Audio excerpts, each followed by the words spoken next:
शुरू करें सर? हाँ शुरू की, मैं तो वेट कर रहा हूँ, मैं तो जुड़ जी गया सर, मैं देख रहा था आप काफी देर से जुड़ गए थे, हूँ। लेकिन हमारा जो सेशन चल रहा था वो 3:05 पे खत्म होने वाला था, अच्छा लेकिन थोड़ा पाँच। एक्सीड कर गया था, तो अभी पार्टिसिपेंट जुड़ रहे हैं। अच्छा हाँ, वो मेरे ख्याल में दूसरी जगह से वहाँ से। हाँ, अभी इससे पहले एक और लेक्चर चल रहा था। अच्छा अच्छा। तो ऐसा नहीं, आप तो पहले ही जुड़ जाते सर, तो मुझे पता था कि आप जुड़ गए ठीक हैं। है। लेकिन मेरे 78 पार्टिसिपेंट हैं सर। 78। अराउंड 70 ज्वाइन कर रहे हैं। अच्छा अच्छा। 8 हो सकता है किसी वजह से ना ज्वाइन कर पा रहे हो। तो अभी हमारे पास 46 ज्वाइन कर चुके हैं। तो एक आध मिनट पार्टिसिपेंट। और हम वेट कर लेते हैं। ठीक है ठीक है। 50 प्लस हो जाएंगे, इंशाल्लाह शुरू कर देंगे। बिल्कुल। Thank you sir.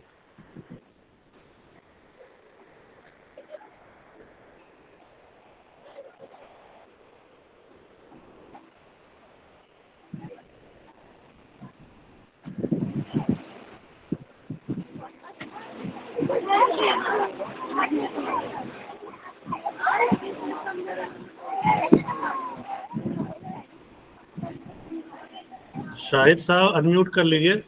म्यूट कर लिए शाहिद सर। ओके। जी सर, मैंने कर लिया। ओके ओके, पार्टिसिपेंट अगर कोई भी आपको कुछ कहना हो तो आप इनबॉक्स में लिख दीजिए या रेज हैंड कर दीजिए, तो हम आपका सवाल या आपके बात को ले लेंगे। हमारे रिसोर्स पर्सन को बीच में इंटरप्ट करना मैं समझता हूँ कि मुनासिब नहीं है, और आपको बाद में टाइम मिलता है ये क्वेश्चन आंसर के लिए। और थोड़ा सा अवेयर रहें कि आपका माइक किसी वजह से अनम्यूट ना हो जाए। Thank you.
शुरू करते हैं sir.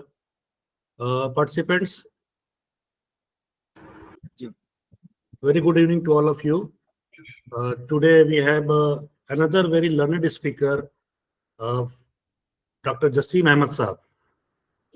Jassim Ahmed Saab is a professor in Department of Teacher Training and Non-Formal Education, Jamia Millia Islamia, New Delhi. Sir आप परेशान ना, मैं बहुत ब्रीफ इंट्रोडक्शन दूंगा आपका, because I can not tell you much more about you. Participants, sir did his PhD from Purvanchal University, Veer Bahadur University, popularly known as, from Jaunpur, Uttar Pradesh.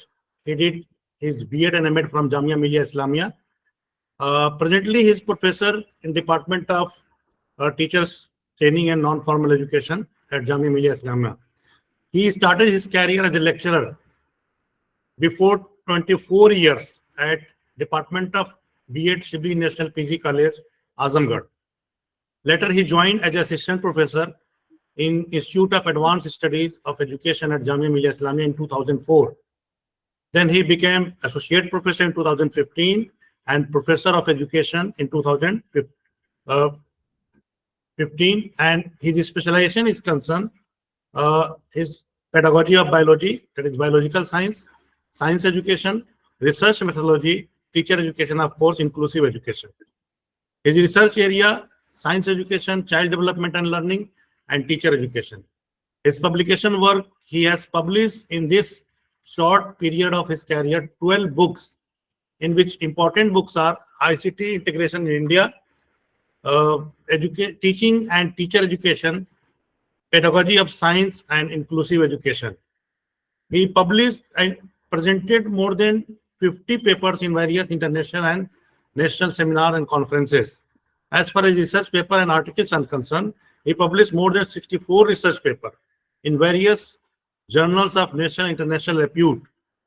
15 chapters contributed in edited books, more than 16 blogs and chapters he has written in English and Urdu in various open and distance learning, self-learning material.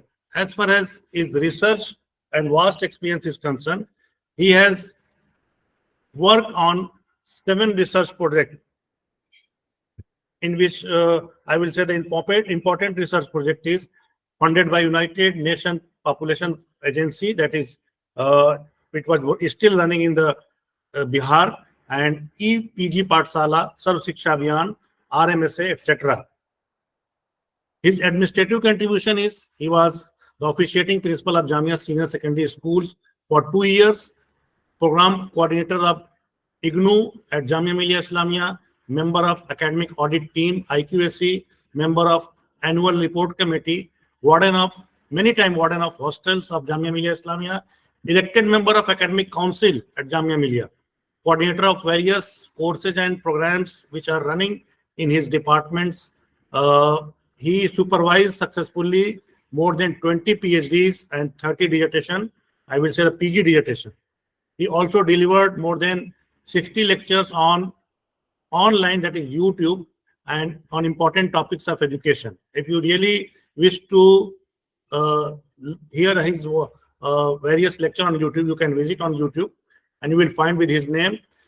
And more importantly, which I know, that Professor Jasim Saab is a very generous and nice person. This is a short, I will say the participant, this is a short introduction of Professor Jasim Saab, and I think this is not enough. If you wish to know much more about Jasim sir, you can visit on the website of Department of Education and Training, Non-Formal Education, Jamia Millia. You will find his a detailed CV. Sir, more than I bhi dekh raha tha, to more than 50, which is not updated. आपको और update करने की जरूरत है. शुक्रिया बहुत. With these words, sir, I would request you to kindly deliver your deliberation on the topic inclusive education. With these words, now the mic over to you, sir. Thank you very much. Thank you so much, Aftab Sahib. In fact, Aftab Sahib and I have a very strong bond, because on one of the project he mentioned during my introduction, the project with UNFPA related to Madrasa education curriculum, Yes. modernization of Madrasa education in Bihar. In that project, Dr. Aftab was also a part of that project with me, and that's why we have very strong bond. Sure. Of that bond, हमारी तारीफ कुछ ज्यादा कर रहे हैं. नहीं sir. बता रहे हैं आपको हकीकत में ऐसा कुछ नहीं. मैं बिल्कुल भी सिंपल स्टूडेंट हूँ और एजुकेशन का स्टूडेंट रहा हूँ साइंस के साथ साथ. Anyway, now we are going to discuss about very pertinent issue, very pertinent topic, as he announced, inclusive education. And before we enter into the discussion and deliberation of inclusive education, the big question that arises into my mind is why this particular, topic, this particular title, this particular theme, that is inclusive education, was considered to be the most important while the new education policy was being planned and being written, being drafted. And because of that importance that was in the mind of the drafting committee of NEP 2020, the whole chapter was devoted to education. Chapter 6 of National Education Policy 2020 totally talks about, education of the socio-economically disadvantaged groups, ACDGs. Total devotion.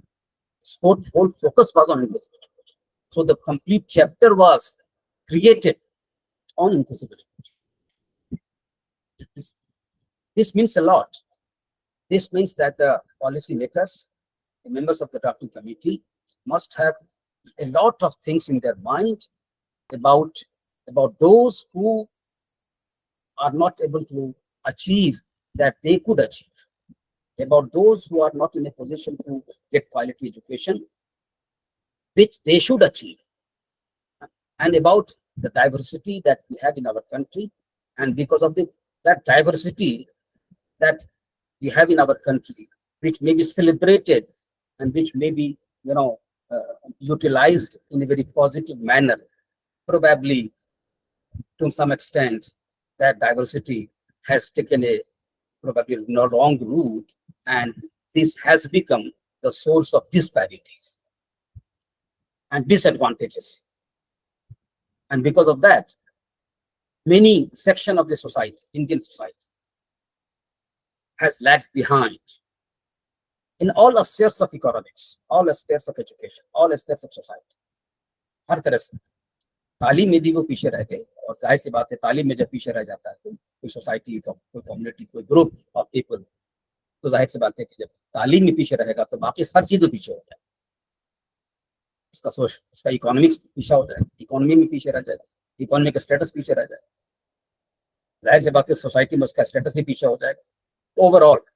So if you want to bring development as a nation, as a society, as a community, we have to focus upon education. And if you want to withdraw the progress, the pace of development, pace of progress of the society, withdraw education from that society, automatically it will come down. अपने आप को नीचे आ जाएगा। तालीम को हटा देंगे, समाज अपने आप नीचे आ जाएगा। तालीम को बेहतर कर देंगे तो समाज अपने आप ऊपर से आ जाएगा। इसीलिए शायद इंक्लूसिव एजुकेशन पर पूरा का पूरा फोकस है हमारे पॉलिसी मेकर्स का, हमारी गवर्नमेंट का, हमारे प्लानर्स का, और इसलिए NEP 2020 में पूरा का पूरा chapter I am going to share my presentation in the light of that. We will discuss about this topic in detail.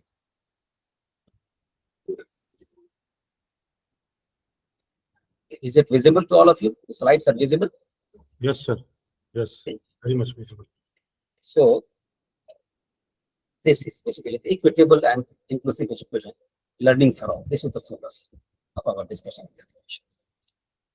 जैसा मैं बात कर रहा था, डाइवर्सिटी एंड डिस्पैरिटीज दोनों हमारे यहाँ पूरे हिंदुस्तान के अंदर, ऐसे तो पूरी दुनिया के अंदर, लेकिन दुनिया की बात मैं नहीं कर रहा हूँ, हिंदुस्तान की बात है ना। हम क्यों बात कर रहे हैं इंक्लूजन की बात, इक्विटी की बात क्यों कर रहे हैं? इसलिए कि डाइवर्सिटी हमारे यहाँ है, डिस्पैरिटीज हमारे यहाँ है, और इन डाइवर्सिटीज की वजह से, डिस्पैरिटीज की वजह से डिफरेंसेस हमारे यहाँ बहुत सारे लोग हैं जिनके पास रिसोर्सेज नहीं है, सोसाइटी से मेन स्ट्रीम सोसाइटी से कटे हुए हैं, तालीम में उनकी भागीदारी ठीक से नहीं हो पा रही है, एजुकेशन लोग ठीक से नहीं ले पा रहे हैं because of so many factors, और जिसकी वजह से वो पिछड़े रह जाते हैं। तो इंक्लूजन, उनको इंक्लूड करना है, हमें मेन स्ट्रीमिंग करनी है, उनको आगे ले जाना है, और उनको इक्विटी की तरफ लाना है। तो large disparities still remain in our country. 2024 में भी डिस्पैरिटीज हैं, आज भी डिस्पैरिटीज है।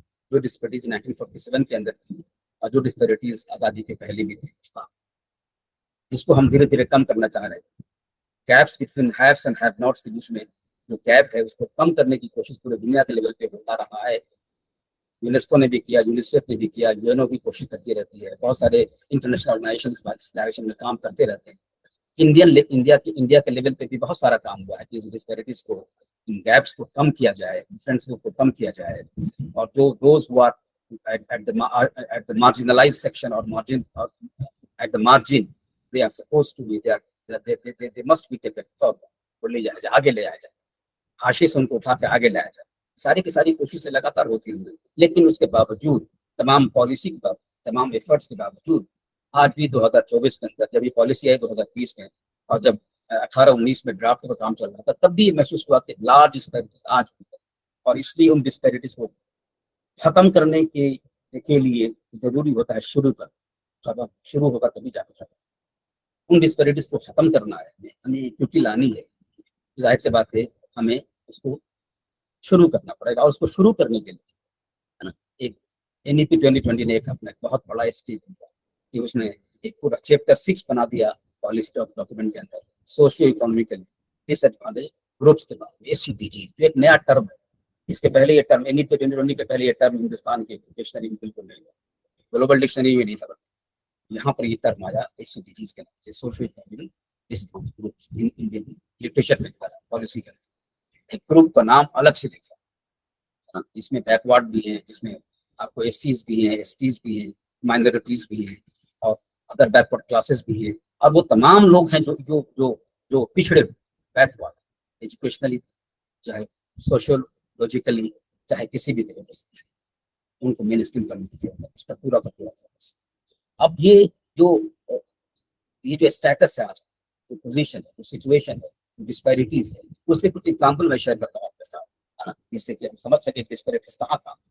तो हम यही से शुरू करते हैं। देखिए कि GER, gross enrolment ratio in higher education.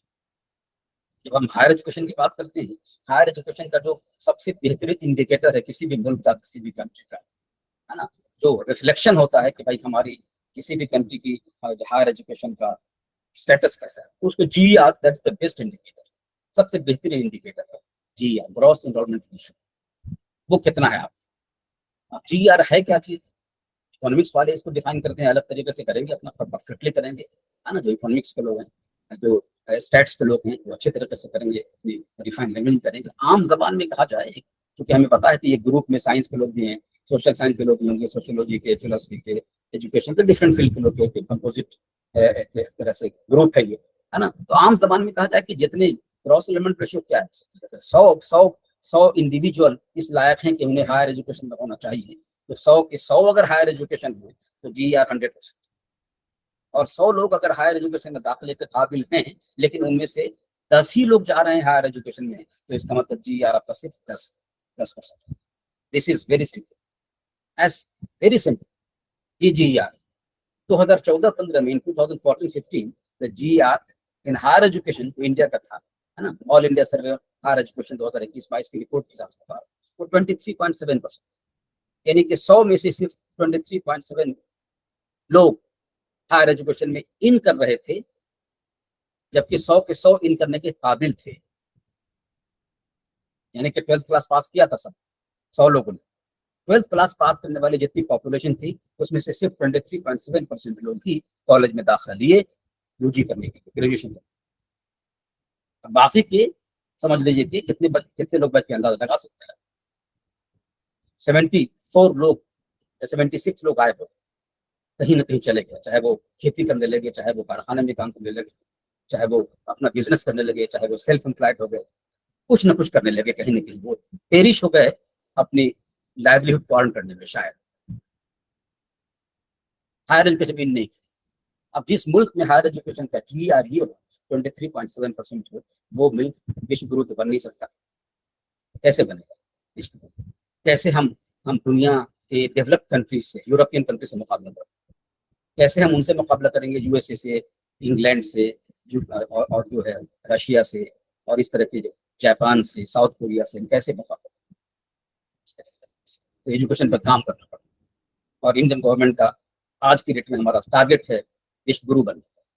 विश्व गुरु बनना करे तो आपको एजुकेशन को इम्प्रूव करना पड़ेगा। GER यहाँ पर रहेगा तो काम चलेगा। 17-18 में जाकर के GER थोड़ा इम्प्रूव हुआ, 3 साल के बाद 24.6%। ये डेवलपमेंट पे, ये प्रोग्रेस में कोई सेटिस्फैक्टरी प्रोग्रेस तो है। 2021 में it rose to 27.3%. In 21-22 it was 28.4%. ये 30% पे टच नहीं किया। अभी भी 72% लोग बाहर हैं हायर एजुकेशन, जो हायर एजुकेशन में जा सकते थे, नहीं जा पा रहे। इसलिए नेशनल एजुकेशन पॉलिसी 2020 का फोकस करता है कि बाय 2030 हमें अपना GER हायर एजुकेशन का 50% तक तो कम से कम ले जाए, कम से कम 50% को टच कर, एक टारगेट बनाया। ये डिस्पैरिटीज। और अगर आप और ज्यादा स्टडी कीजिएगा तो अर्बन हायर GER अगर देखिएगा अर्बन एरियाज का, मेट्रोपॉलिटन सिटीज का, उन फैमिलीज का जहां पहले से लोग एजुकेटेड हैं उनकी GER बहुत हाई, जहां फर्स्ट जनरेशन लर्नर है उसका GER बहुत लो। ये भी डिस्पैरिटीज, रीजनल वाइज भी डिस्पैरिटीज। साउथ इंडिया में जाइए तो GER सिर्फ साउथ इंडिया का निकालेंगे तो GER आपको बेटर मिलेगा, नॉर्थ इंडिया का GER आपको लो मिलेगा, ईस्ट में जाइएगा तो और लो मिलेगा, राजस्थान ओडिशा में और कम मिलेगा। तो there is disparity, there is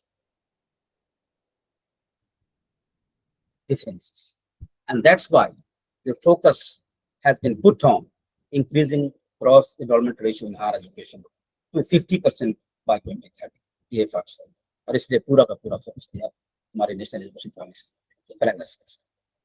अब स्कूल लेवल पे देख लीजिए, क्योंकि स्कूल जो है आपका बेसिकली फीडर एरिया है। हायर एजुकेशन में आने के लिए जाहिर सी बात है बच्चा स्कूल से शुरू करता है और 12th क्लास तक स्कूलिंग है हमारे पास, है ना, प्री प्राइमरी से लेकर के 12th क्लास तक पूरा स्कूल सिस्टम, वहीं से निकल करके बच्चे जाते हैं हायर एजुकेशन। स्कूल सिस्टम ही अगर कमजोर होगा, फीडर हमारा कमजोर होगा, फीडर एरिया कमजोर होगा, तो फिर हम कैसे जाएंगे हायर एजुकेशन? प्रॉब्लम वहां भी है।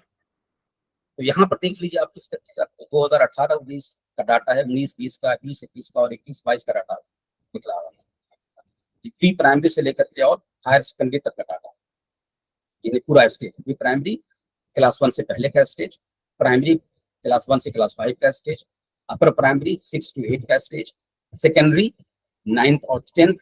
हालांकि आप NEP 2020 में सेकेंडरी का मतलब 9th to 12th हो गया है। NEP 2020 के पहले सेकेंडरी था 9th 10th और सीनियर सेकेंडरी और हायर सेकेंडरी इसको कहते हैं होता है, अब वो सेकेंडरी इस ग्राफ में अलग अलग दिख रहा है। आप देखिएगा प्री प्राइमरी में 2018-19 में 1.2 करोड़ बच्चे जाते थे प्री प्राइमरी का ट्रेंड हिंदुस्तान में बहुत देर से शुरू हुआ है, वरना बच्चे तो पहले हमारे, हम लोग ने नर्सरी वर्सरी देखा नहीं, KG LKG कभी पढ़े नहीं, हम लोग सीधे पहला क्लास, गांव के रहने वाले थे, सीधे क्लास 1 में हमारा एडमिशन हुआ, सीधे क्लास। आज भी आमतौर पर सीधे बच्चे जो है, हालांकि आंगनबाड़ी वगैरह चलने लगा है आजकल, केंद्र वगैरह बहुत सारे सेंटर्स खुल गए हैं आजकल, जो क्लास 1 के पहले का जो स्टेज होता है, नर्सरी कहिए, LKG UKG वगैरह सब शहर में भी गाँव में है ना, लेकिन पहले नहीं हुआ। इसलिए प्री प्राइमरी भी बहुत स्ट्रॉन्ग नहीं है हिंदुस्तान, शुरुआत उसकी अच्छी खासी हो गई है ना, लेकिन बहुत ज्यादा स्ट्रॉन्ग सिस्टम नहीं। NEP 2020 ने उसको मजबूत करने के लिए पूरा एजुकेशन सिस्टम को रीस्ट्रक्चर किया है और उसके अंदर उन्होंने एक स्टेज बना दिया है, जिसको कहते हैं भाई प्री प्राइमरी एजुकेशन, कैसे उसको नर्सरी एजुकेशन कहते हैं, आपको early child care and education ECCE एक अलग चैप्टर भी है हमारे नेशनल एजुकेशन पॉलिसी में, फुल चैप्टर डाल early child care and education, because it is very important. Unless we have very strong foundation in terms of education for our newborn babies, the children, उस stage में है ना, class 1 में जाने से पहले वो जो स्टेज है 0 से लेकर के, और समझ लीजिए क्लास 1 में जाएगा 6 साल का बच्चा क्लास 1 में जाएगा, तो ये 0 से लेके 6 साल का, उसमें से 0 से 3 को हटा दीजिए तो 3 साल 4 साल और 5 साल, 3 साल पूरा करने के बाद 3+, 4+, 5+, ये जो बच्चे हैं ये जाते हैं प्री प्राइमरी या early child care and education. इन बच्चों को अर्ली केयरिंग जरूरी है, अर्ली चाइल्ड की early care, so that they can be put on the right path for a better education, उनकी फाउंडेशन को ठीक किया जाए। तो पहली बार हिंदुस्तान की हिस्ट्री में देखा जाए, आप अगर पढ़ेंगे नेशनल एजुकेशन पॉलिसी हिंदुस्तान की इतनी अब तक आई, तो इस स्टेज के ऊपर इतना फोकस नहीं था, लेकिन नेशनल एजुकेशन पॉलिसी 2020 ने फुल चैप्टर बना दिया, उसके ऊपर पूरी की पूरी पॉलिसी है, कैसे उसको स्ट्रेंथन करना है, कैसे उसको मजबूत करना है, कैसे उसके टीचर को ट्रेन करना है ना, वो सारा का सारा उसका पूरा चैप्टर। यहाँ पर जो ग्राफ में दिखला रहा था वेरिएशन पे देखिए क्या है, बस एक से पता चल जाएगा आपको। 2018-19 1.2 करोड़ बच्चे थे प्री प्राइमरी में, 12 करोड़ बच्चे थे प्राइमरी में, 6.4 करोड़ बच्चे थे आपको अपर प्राइमरी में, 3.8 करोड़ बच्चे थे 9th 10th में, और 2.6 करोड़ बच्चे थे आपको हायर सेकेंडरी, ये थे। अब आप देखिए एक साल के बाद 2019-20 में जाहिर सी बात है जो प्राइमरी स्टेज से उसको जाना चाहिए सेकेंडरी में, मिडिल पे सेकेंडरी में, सीनियर सेकेंडरी में जाना चाहिए, लेकिन आप देखिएगा तो ट्रेंड धीरे धीरे आपको लगातार घट रहा है। बच्चे कहाँ चले जाते हैं? ये 2018-19 में जो 12 करोड़ प्राइमरी लेवल पे, उनको 2019-20 में तो जाना चाहिए ना उसको अपर प्राइमरी लेवल पे, जबकि गया उसमें से कितना 6.5, 12 में से 6.5 गया है आपको सेकंड, और उस स्टेज से सेकेंडरी पे जो गया है 2030-21 में वो सिर्फ गया है 3.9, और एक साल के बाद फिर देखिएगा तो सिर्फ जो सीनियर सेकेंडरी पे पहुंचा वो 2.8 लगातार। So the number of students, number of enrolment from one stage to another stage is continuously going down, from one stage to another, लगातार डाउन। इसका मतलब है कि जाहिर सी बात है कि आपका जीईआर कम हो जाएगा, स्कूल का इनरोलमेंट हो रहा है, ड्रॉप आउट हो जा रहा है बच्चे। इसका मतलब है कि जिन बच्चों ने प्री प्राइमरी लेवल की एजुकेशन शुरू की, प्राइमरी की एजुकेशन शुरू की, वो तमाम बच्चे हायर सेकेंडरी तक नहीं पहुंच रहे हैं। उनमें से बहुत सारे ड्रॉप आउट हो रहे हैं बिकॉज ऑफ मेनी फैक्टर्स। जाहिर सी बात है सोसाइटी में रहेगा डिस्पैरिटीज। जब drop out school higher education में कहाँ जाए, तो थोड़े बहुत बच गए। 2.86 करोड़ जो बच्चे बचे जिन्होंने 12th क्लास पूरा किया, उनमें से सिर्फ कितना 20, उनमें से सिर्फ 28.4% बच्चा जो है वो जाता है उनमें से। सो लगातार ड्रॉप आउट हो रहा है, और जीआर हमारा जो है इस तरह से धीरे धीरे धीरे घटता चला जा रहा है। डिफरेंट लेवल्स ऑफ एजुकेशन की डिस्पैरिटीज है, और इसलिए इंक्लूजन की जरूरत है। ये सारे के सारे बच्चे जो ड्रॉप आउट हो जा रहे हैं किसी वजह से, उनको सबको मेन स्ट्रीम किया जाए, सबको एजुकेशन में लाया जाए। इंक्लूसिव एजुकेशन होगा तभी इंक्लूसिव सोसाइटी होगी, और तभी इंक्लूसिव डेवलपमेंट होगी। जब एजुकेशन ही इंक्लूसिव नहीं रहेगा तो सोसाइटी भी इंक्लूसिव नहीं होगी, और डेवलपमेंट भी इंक्लूसिव नहीं हो सकता। ये था एक ग्राफ, ये आप देख सकते हैं।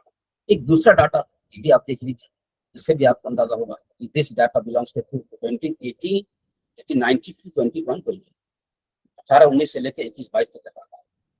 ये हिस्टोग्राम को देख के आपको अंदाजा हो रहा होगा गर्ल्स एंड बॉयज का दोनों जेंडर पर इसमें दिखाया जा रहा है एनरोलमेंट का trend. Cross enrolment ratio GR by gender and level of education. ये प्राइमरी सबसे पहला जो बार देख रहे हैं आप हिस्टोग्राम, ये बेसिकली हायर प्राइमरी लेवल का है, और सबसे आखिरी जो हायर सेकेंडरी सब दिखला रहे हैं एक ही में, चारों साल का दिखला रहे हैं। अर्ली स्टेज में देख रहे हैं कितना 101.8, 104.2 बॉयज का, गर्ल्स का तकरीबन बराबर चल रहा है, थोड़ा आगे पीछे है बॉयज जो है ना, और गर्ल्स जो है उनका देखे थोड़ा। लेकिन जैसे जैसे स्टेज बढ़ता चला जाता है अल्टीमेटली वो 50.1 हो जा रहा है जीआर, और 57.6 हो जा रहा है ईयर वाइज, लगातार कम हो रहा है। इसका मतलब है कि हमें कुछ करने की जरूरत है, इंक्लूसिव की तरफ सोचने की जरूरत है। उसी तरह से यहाँ पर देखिए एक तीसरा डाटा है share of enrolment eight primary level. ये एक अजीब तरह का ट्रेंड जो अपने आप में एक चौंका देने वाला भी है, होशियार कर देने वाला भी है, जगाने वाला भी है। 2007-8 से लेकर के 19-20 तक का डाटा, 19-20 को भी 4 साल तक हो चुके हैं। ये data government and private school का, गवर्नमेंट स्कूल का कितना शेयर है प्राइमरी एजुकेशन के ऊपर, और प्राइवेट स्कूल कितना शेयर कर रहा है, ये देखने की कोशिश की गई। इसका असर की रिपोर्ट है annual status of education report 2021, उनकी फाइंडिंग्स, उनका जो है डाटा है, अब वो देख रहा है। अब देखिए यहाँ पर आप देख सकते हैं कि एक ग्राफ नीचे से नीचे आ रहा है, एक ऊपर जा रहा है। ये जो ब्लू कलर है ये बेसिकली गवर्नमेंट स्कूल का शेयर है, तो लगातार धीरे धीरे डिक्रीज हो रहा है। Enrolment of children into government schools by primary level is decreasing day by day, year by year, starting from 2007-8 to 2019। और प्राइवेट स्कूल के अंदर एनरोलमेंट लगातार बढ़ता जा रहा है। क्यों ऐसा हो सकता है? अंडरस्टूड है, ये हम सब जानते हैं क्यों। और हम अपने सारे बच्चों को हम लोग पढ़ाते हैं यूनिवर्सिटी में, चाहे गवर्नमेंट यूनिवर्सिटी हो, है ना, चाहे कॉलेज हो, स्कूल हो, लेकिन हम बच्चों को पढ़ाते हैं प्राइवेट। आजकल एक लोग आमतौर पे कुछ आता है ना व्हाट्सएप पे कहते हैं कि भाई लोग जो है नौकरी तो चाहते हैं सरकारी सिस्टम में करना, और बच्चों को पढ़ाना और बीमार हो गए इलाज कराना चाहते हैं प्राइवेट सेक्टर में जाकर। It means there is a difference in the quality that we provide in government system. इसका मतलब है काम करने की जरूरत है। हम चूंकि उसी सिस्टम के हिस्सा हैं, यूनिवर्सिटी में हो या स्कूल में हो, कॉलेज में हो, इसी लेवल पे हो, we are the system, we will have to work. ऐसा ट्रेंड क्यों है? हम अपने ही बच्चों को अपनी यूनिवर्सिटी में क्यों नहीं पढ़ा सकते? हम अपने ही बच्चों को अपने स्कूल में क्यों नहीं पढ़ाते? एक स्कूल में सीधा सेकेंडरी हो, मिडिल स्कूल हो, प्राइमरी स्कूल, वहीं का टीचर अपने बच्चों को अपने स्कूल में पढ़ा, this is a big question mark. ये ट्रेंड नहीं रहेगा तो क्या रहेगा? ये भी वजह है, बहुत बड़ा फैक्टर है इसका रहेगा, ऑटोमेटिक रहेगा। अब जाहिर सी बात है, इस गैप को कैसे कम किया जाए कि पैरेलल हो जाए, पर ये हो भी नहीं सकता शायद। जब तक प्राइवेट सेक्टर है, private sector will always be better than the government sector. आप गवर्नमेंट सेक्टर को, एक गवर्नमेंट सेक्टर में आप 50% के क्वालिटी इंप्रूवमेंट करेंगे, जाहिर सी बात है वो 60% कर लेंगे, 70% कर लेंगे। आप इंफ्रास्ट्रक्चर को 50% इंप्रूव करेंगे, वो 70% इंप्रूव करेंगे। They are suppose to be ahead of you for their existence, and this is essential for their existence. Only then the customer will be attracted towards them. ये पूरी की पूरी इकोनॉमिक्स, लेकिन हमारा जो डिस्कशन है वो इकोनॉमिक्स नहीं है, हमारा डिस्कशन बेसिकली यहाँ पर इंक्लूजन है। तो whatever system that we have, हमें उनमें सबके लिए दरवाजे खोलने हैं, हमें दरवाजे खोलने हैं, और दरवाजे खोल के सिर्फ छोड़ नहीं देने हैं, बल्कि दरवाजा खोल करके उस दरवाजे के अंदर लाने के लिए भी काम करना है। खोल के छोड़ नहीं देंगे कि जो आ जाएगा आ जाएगा, नहीं आएगा नहीं आएगा, कुर्सी लगा के बैठ गए, चटाई बिछा के बैठ गए, कोई अगर आ गया तो ठीक है, वो नहीं। दरवाजा सिर्फ खोल के नहीं छोड़ना, दरवाजा खोलना है और दरवाजा के अंदर लाने के लिए कोशिश करनी। That is the aim of inclusive education and inclusive learning. तो हमने देखा अभी पूरा हायर एजुकेशन में देखा, स्कूल लेवल में देखा, क्लास 1 to 12 में देखा कि डिक्लाइनिंग ट्रेंड है enrolment, and overall enrolment in schools decline steadily from grade 1 to grade 12, significantly higher among SEDGs, socio economically disadvantage groups हैं, उनके अंदर जो ये डिक्लाइनिंग ट्रेंड है वो और ज्यादा है। Even greater declines for female students with in each of these categories, लड़कियों की तालीम का और मसला है, ये डिक्लाइन गर्ल्स में ज्यादा है because of so many factors. कहीं सोशल फैक्टर है, कहीं कल्चरल फैक्टर है, कहीं डिसिप्लिनरी फैक्टर है, और कई सारे फैक्टर्स हो सकते हैं, जैसे फिलोसफिकल फैक्टर भी अपने आप में है ना। इस वजह से भी शायद लड़कियों को एजुकेशन में डालते हैं तो स्कूल में डाल दिया, कॉलेज में नहीं जाना दिया, कॉलेज भी पढ़ा दिया, बीए करा दिया, लेकिन वो जो किस प्रोफेशन में जाना चाहती है आपने तो जाने नहीं दिया, है ना। कई बार एक फिलोसफी ये होती है, इंडियन थिंकिंग जो हमारी है, वो जो हम लोग सोचते हैं कि लड़की पढ़ाया धन है, इसको तो जाना है किसी और के घर, तो लड़कों पर ज्यादा फोकस करते हैं, लड़कों पर कम फोकस करते हैं। ये भी देखने को मिलता है इंडियन सोसाइटी के अंदर भी देखने को मिलता है, हो सकता है सबके देखने को नहीं मिले, कहीं ज्यादा कहीं कम, लेकिन है। तो ये भी है। Anyway, girls are facing more challenge than the boys at this system junction. Then the decline in enrollment in higher education is even steeper. इस decline higher education में आपने देखा वो और ज्यादा है। स्कूल में तो फिर भी चलो भाई ठीक है ना, जी आगे भी ठीक है। और सर्व शिक्षा अभियान, राष्ट्रीय माध्यमिक शिक्षा अभियान, जो सब मिला करके जो अब कहलाता है समग्र शिक्षा अभियान, ये एक चल रहा है पूरा प्रोग्राम। स्कूल में बहुत काम, स्कूल के ऊपर फोकस है, बहुत काम। सब शिक्षा अभियान 2000 में शुरू हुआ था, तब से लेकर आज तक लगातार चल रहा है। मिड डे मील स्कीम तब से शुरू हुई थी, आज तक चल रही है। एजुकेशन फॉर ऑल तब शुरू हुआ था, इसके साथ आज तक चल रहा है। उसी की कड़ी में बहुत सारे दूसरी स्कीम्स आई जिससे स्कूल एजुकेशन को इम्प्रूव किया जाए। जो बच्चे स्कूल नहीं आ रहे हैं उनको स्कूल में दाखिला कराया जाए, उनको स्कूल में कैसे रोका जाए कि वो पूरी एजुकेशन पूरी करें, है ना। वो सारे का सारा बहुत सारे पॉलिसी, बहुत सारे प्रोग्राम्स तैयार किए गए जिससे स्कूल एजुकेशन ठीक किया जाए। यूनिवर्सिटी लेवल की एजुकेशन, हायर एजुकेशन के लिए बहुत ज्यादा कुछ इस तरह का फॉर्म बनाए नहीं कुछ, उसके लिए बहुत सारे प्रोग्राम बनाने की जरूरत है। हाँ, ये जरूर है कि कुछ इस तरह की चीजें आई हैं प्रोग्राम के तहत या स्कीम्स आए, जैसे स्कॉलरशिप की स्कीम है, पीएचडी वगैरह में दिया जाता है स्कॉलरशिप, 8000 का नॉन नेट स्कॉलरशिप है। और अगर आप जीआरएफ में सारे अपने आप में वो अपने आप में इसीलिए कि आप अटेंटिव हो, आप अट्रैक्ट हो टुवर्ड्स पीएचडी, टुवर्ड्स रिसर्च।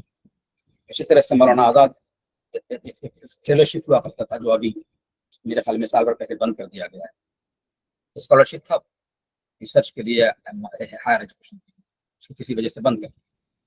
तो there are number of scheme to attract scholars towards higher educational research. इस तरह के और ज्यादा स्कीम की जरूरत है, तभी हम इम्प्रूव कर सकते हैं और बेटर इंक्लूजन की तरफ हम जा सकते हैं। तो एक और ये भी बड़ा इंटरेस्टिंग डाटा NICE की रिपोर्ट है, नेशनल अचीवमेंट सर्वे, जो गवर्नमेंट ऑफ इंडिया हर साल कराती है, 2021 की रिपोर्ट है ये, जिसमें 500 का स्कोर है, स्कोर आउट ऑफ 500 नंबर के टेस्ट होते हैं, एग्जाम होते हैं, और ये लैंग्वेज में भी होता है, मैथ में होता है, EVS में होता है, स्कूल लेवल में होता है, साइंस का होता है, SST का होता है और इंग्लिश का होता है। इंग्लिश का जो होता है वो बेसिकली क्लास 10 तक जाता है, और क्लास 3 में जो है वो लैंग्वेज का भी होता है। ब्लू कलर नजर आ रहा है तो क्लास 3 का है, ब्लू कलर मीन्स क्लास 3, तो लैंग्वेज क्लास 3 का हो रहा है, मैथ क्लास 3 का हो रहा है, EVS भी क्लास 3 का। दूसरा कलर देख रहे हैं क्लास 5 के लिए, क्लास 5 के बच्चों का लैंग्वेज का भी होता है, मैथ का भी होता है और EVS का होता है। उसके बाद जो बाकी दो कलर देख रहे हैं आप, एक दे रहे हैं क्लास 8 के लिए कलर, क्लास 8 के बच्चों का होता है साइंस का, SST का, ये 2 सब्जेक्ट का होता है, और क्लास 10 के जो बच्चे हैं उनका साइंस भी होता है, SST भी होता है और इंग्लिश में 3 सब्जेक्ट होता है। अब ये देखिए तो बड़ा आपको बिल्कुल तस्वीर साफ नजर आएगी आपको, है ना, आपको ताज्जुब में भी डालेगी अभी, देखिएगा अभी। अब आप देखिए कि फॉर एग्जाम्पल लैंग्वेज की बात करता है, लैंग्वेज में क्लास 3 का जो बच्चा है उसका अचीवमेंट कितना है, 500 में से 323 मार्क्स अचीव कर रहा है लैंग्वेज में, उसकी जो language national language 323 out of 5। वही बच्चा जब पहुंचता है आपको नेक्स्ट लेवल पे, है ना, नेक्स्ट लेवल पे पहुंचता है वही बच्चा, तो उसका अचीवमेंट कहाँ चला जाता है, लैंग्वेज में, तो देख लीजिए आप।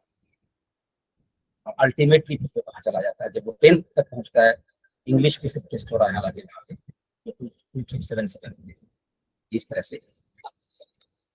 मैथ में देखिएगा उसी तरह से, मैथ में का जो स्कोर है बच्चे का 306 आउट ऑफ 500 क्लास 3, और फिर क्लास 5 में जाकर के वो 284 हो जाता है, और फिर क्लास 8 में जाकर के वो हो जाता है 255, और क्लास 10 जब पहुंचता है तो इसको हो जाता है 220, यानी कि from 306 the average score is coming down to 220। तो इसका मतलब ये है कि लर्निंग आउटकम जो है, जो उसका अचीवमेंट है बच्चे का, लैंग्वेज में भी 323 से 260 पे आ जा रहा है, मैथ में 306 से 220 पे आ जा रहा है, EVS में 307 से 283 पे आ जा रहा है, साइंस में जो कि 8वीं और 10वीं में सिर्फ होता है 250 था पहले आउट ऑफ 50%, तो घट के 6 पे आ जा रहा है, और SST में भी 255 से 230 पे आ रहा है। इसका मतलब in all subjects the performance of children, the performance of the learners is degrading as they move from lower class to higher class. What is the reason behind that? What might be the reason behind that? इसका मतलब inclusion हमें enrolment के level पे भी करना है और achievement के लेवल पे भी करना है। Inclusive classroom, inclusive education, inclusive learning की जो बात है, लर्निंग अचीवमेंट के लेवल पे भी इंक्लूसिव है ना, सब बच्चे सीखें, सब आगे बढ़े, सब पढ़े, है ना। यहाँ भी एक आपको ये चीज देखनी। तो अब देखिए क्या है, यूनेस्को का ग्लोबल एजुकेशन डेवलपमेंट एजेंडा जो है SDG 4, है ना, वो कहता ही है of the 2030 agenda for sustainable development adopted by India ने इसको अडॉप्ट किया था 2015 में। इसका टारगेट है ensure inclusive and equitable quality education and promote life long learning opportunities for all by 2030। 2015 में हमने अडॉप्ट किया था यूनेस्को के इस एजेंडा को, SDG 4 को, और 15 साल के अंदर इन 2030 तक, जो कि अब सिर्फ 6 साल बाकी है, 2024 हो गया है, सिर्फ 6 साल में हमारा टारगेट ये था कि to ensure inclusive and equitable quality education and promote life long learning opportunities for all. अब हम सबको तय करना है, सवाल मैं पूछूंगा कि क्या इन बाकी बच्चे सिर्फ 6 साल, उसमें हम क्या इसको इंश्योर कर सकते हैं कि पूरी तरह से इंक्लूसिव और इक्विटेबल क्वालिटी एजुकेशन दे पाए बच्चों को, so that we can promote lifelong learning opportunities for all. 100% ना हो, 90% हो, 80% हो, 70% हो, 50% हो, we have to show progress. वो तो करना पड़ेगा, ये टारगेट है, ये चीज। तो इसीलिए जो एजेंडा हमारा 2015 में हमने अडॉप्ट किया यूनेस्को का 2030 तक इस पूरा करने का, इसकी रोशनी में जो मैंने शुरू में कहा था कि NEP 2020 में पार्ट 1, उसके पार्ट 1 में चैप्टर 6 पूरा डिवोटेड है SDGs। अब उसके कुछ मेजर पॉइंट्स, तो ये कहता है कि education is the single greatest tool for achieving social justice and equality, जो हमने शायद शुरू में कहा।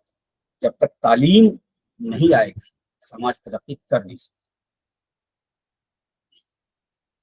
हमने शायद स्कूल में पढ़ा था कि education education illiteracy and poverty एक ट्रायंगल की तरह से, एजुकेशन आएगा, इलिटरेसी दूर होगी, पॉवर्टी खत्म होगी। एजुकेशन जाएगा, इलिटरेसी आएगी, गुर्बती को लेके आएगी, गरीबी को लेकर।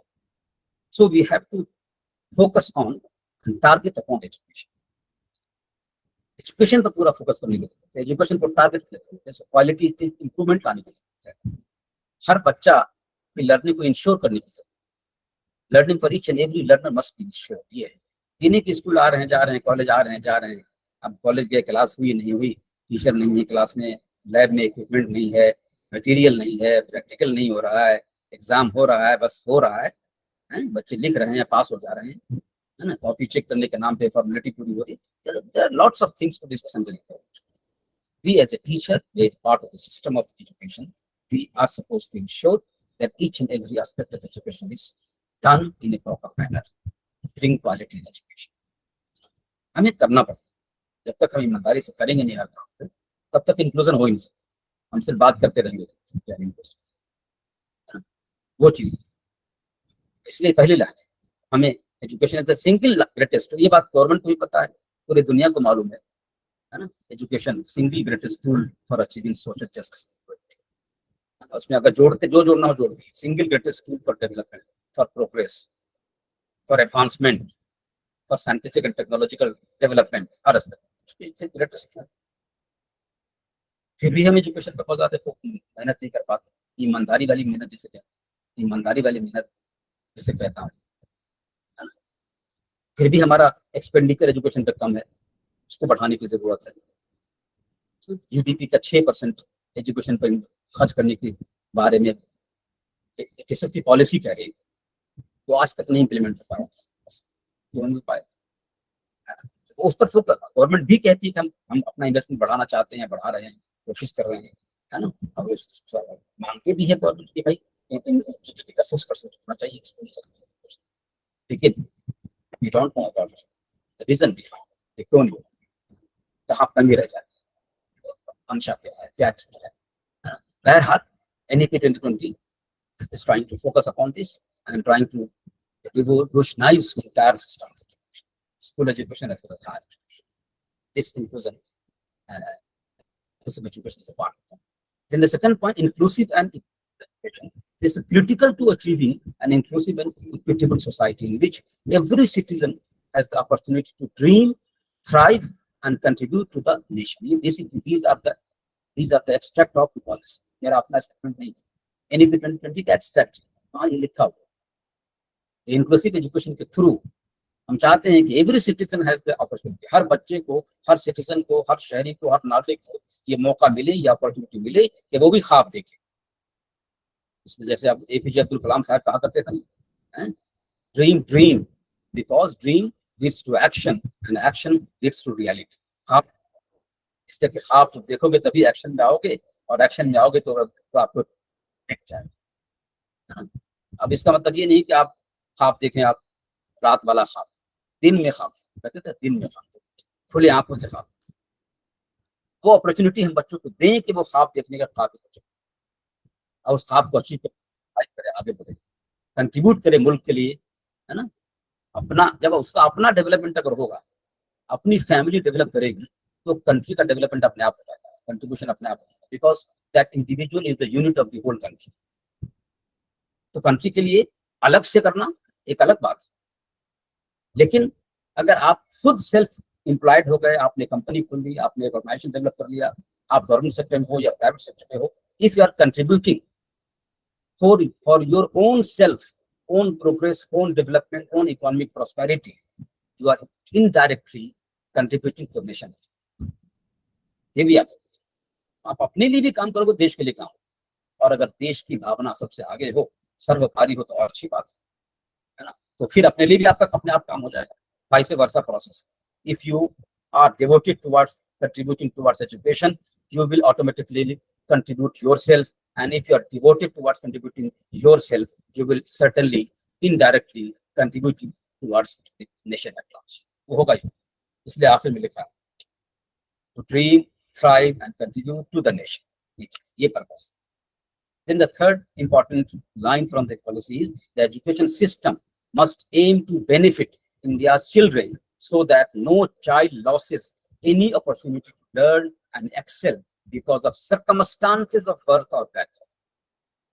पैदाइश उसी कहाँ हुई है और किस बैकग्राउंड से बिलोंग करता है, गरीब फैमिली से है, डिसएडवांटेज फैमिली से है, सोशो इकोनॉमिकली डिसएडवांटेज ग्रुप की फैमिली से आ रहा है, बैकवर्ड क्लास से आ रहा है ना, किसी गली मोहल्ले और कारखाने के में काम करने वाले बच्चों, लेबर का बच्चा है ना, कहाँ से बैकग्राउंड क्या है ना, दिहाड़ी पे काम करने वाले लोगों का बच्चा है ना, किसी ऐसी बस्ती में रहता है जो बहुत गंदा इलाका कहलाता है, जिसे कहते हैं बॉम्बे में या दिल्ली में, ऐसे बहुत सारे इलाके हैं, झुग्गी झोपड़ी से बच्चा आ रहा है, या फिर वो डिफेंस कॉलोनी से बच्चा आ रहा है, न्यू फ्रेंड्स कॉलोनी से बच्चा आ रहा है, इस तरह के जो पॉश इलाके हैं उनसे बच्चा आ रहा है. Circumstances of birth or background should not make a difference in terms of the opportunity that they have for their education. Yes, तो जाहिर सी बात है कि अब वो जो अपॉर्चुनिटी है, झुग्गी झोपड़ी में रहने वाले बच्चे को अपॉर्चुनिटी उसको अपने आप कहाँ से मिलेगी, उसे तो देनी पड़ेगी.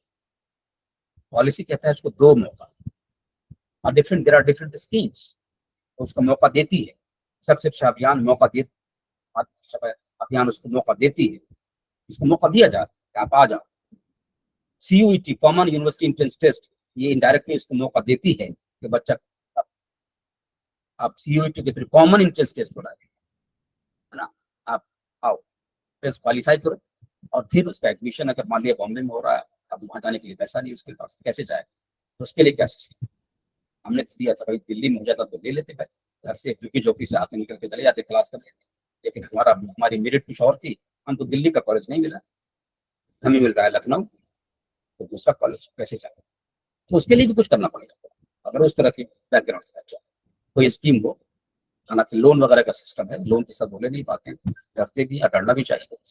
Anyway, NEP 2020 and this particular chapter, part 1, chapter 6, this is focusing upon providing opportunity to all for their excellence, for their growth, for their development, providing them opportunity.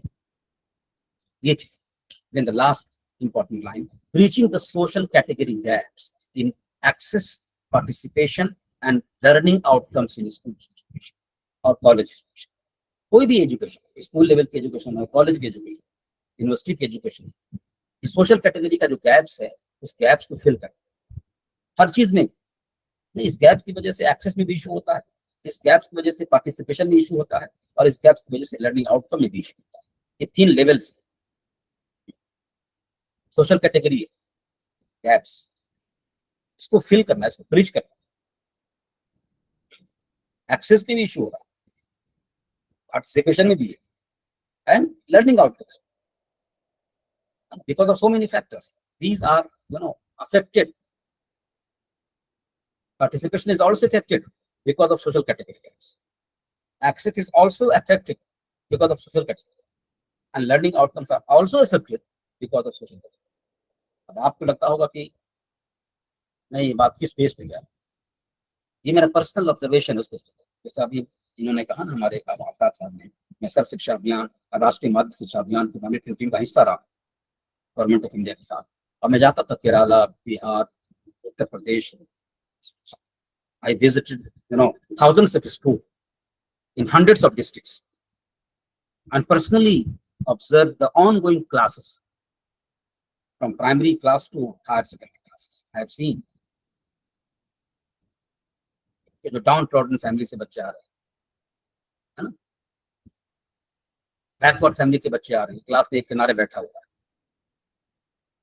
Teacher उसके साथ इंटरेक्शन कम करता है.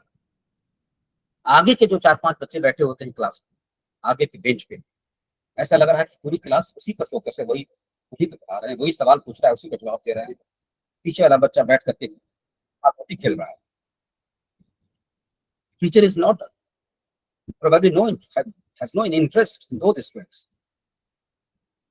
अब वो वजह कुछ भी हो, बिकॉज उसको बच्चे का इंटरेस्ट नहीं है, ये भी एक वजह हो सकती है कि इंटरेस्ट नहीं है तो डेवलप करना पड़ेगा, टीचर की जिम्मेदारी।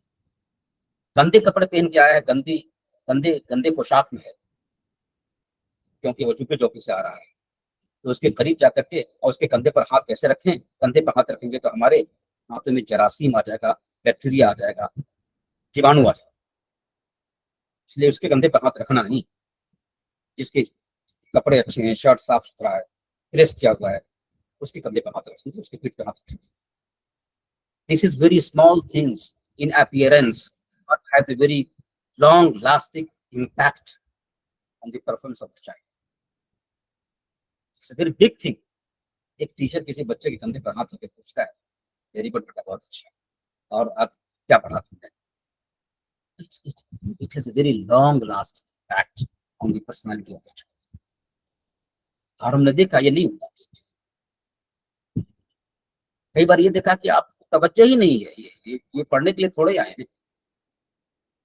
जाहिर सी बात है कि जब मैं विजिट करता तो हमारे सामने नहीं बोलते थे, लेकिन मैं एक रिसर्चर भी हूँ, तो जब मैं जाता था स्कूल, चाहे वो प्राइमरी हो चाहे वो हायर सेकेंडरी हो, तो सिर्फ मैं स्कूल ही नहीं देखता था, उस आसपास के इलाके के पब्लिक से भी बात करता। स्कूल में एक स्कूल मैनेजमेंट कमेटी होती है, उसके मेंबर से बात करता था, बोला I am trying to understand the whole system of school functioning in indirect manner, और मैंने देखा, पता चला। तो ये जो यही वो सारी चीजें हैं जो एनईपी 2020 के अंदर, उसको एड्रेस करने के बाद इस चैप्टर के अंदर है इंक्लूसिव के अंदर, क्योंकि लर्निंग जो पता है एक्सेस भी में भी गैप है। Every child must be given access to education, every learner.